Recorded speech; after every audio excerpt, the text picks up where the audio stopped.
Yeah, so audience member number 1, and then 4 more audience members. Okay. So, thank you. Okay, so my speech is supposed to be an informative speech about some kind of tradition. So I picked the tradition of like witchcraft as a spiritual practice, which is like a really, it's kind of an out there topic, but I found it interesting when I was researching it. So if I say witchcraft, what is the first thing that typically comes to mind? It's probably fairy tale stories, stuff that's not real, or bad computer graphics in a movie or something, or scary black magic spells. But the modern word witchcraft is associated with so many myths and stuff that it's really difficult to figure out what it really means as a meaningful word in society.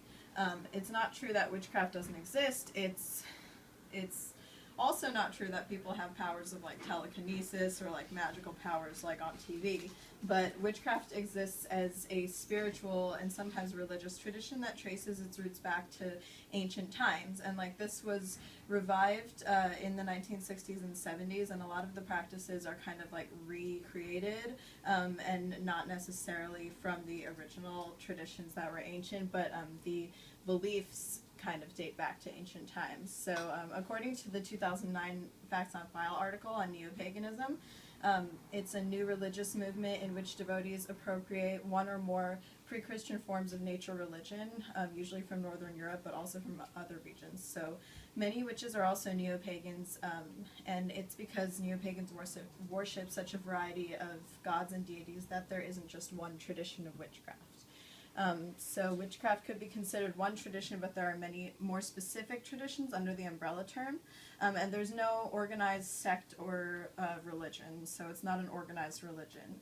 The Fact on File article, New Age Religion, which was updated in 2015, notes about witch covens and neo-pagan sects that there are many such organizations ranging in size from literally a handful of adherents to several thousand, and there's no national organization, no sanctioning body, and most local groups are autonomous. So there's by no means just one tradition when it comes to witchcraft, but Wicca is the most commonly known, so we can discuss it and its meaning in relation to other traditions of witchcraft.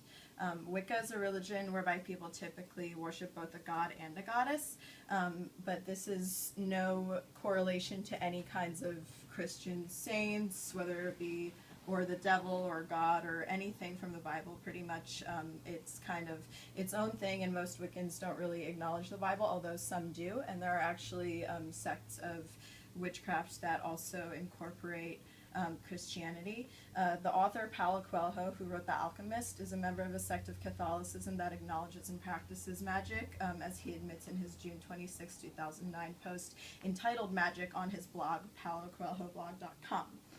So as you can see, the ideas of witchcraft and magic extend beyond just one religion or spiritual practice.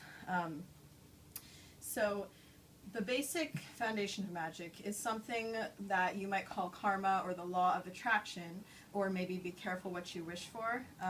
But in short, magic is the process of using one's own mental power projected into the world through some form of expression or ritual in order to cause subtle change within this world.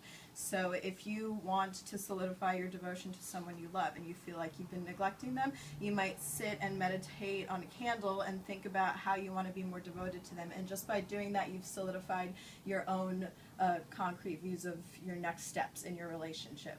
So that's something that is an example of a meditation that would affect you. Or you could do a dance that symbolizes your wishes for peace in the outer world, and you're thinking about peace and what you want for world peace while you're dancing. That is another example of just a kind of meditation that would manifest out in the real world. So, and it would be subtle effects that this would take place, and seeing the concrete effects is less important for a person who practices witchcraft than it is knowing that his or her mental energy was expressed and put out into the world. So witchcraft doesn't seem very scary now, does it? And if you're a follower of any Abrahamic religion, you can see witchcraft rituals as just like praying to God to make you a good person, or if you're agnostic or lean towards atheism, you can see it as simply affirmations to get through your day or expressing your will for the world to become a better place. So overall, how many minutes? 9. It's been... Oh no, 4 minutes and it's almost Okay. done. All right. Okay. It's also scientifically proven that the moon's gravity pulls on all of us, and witchcraft is a spirituality that incorporates the moon a lot and typically celebrates the full moon. And there are a lot of scientific things to back this up.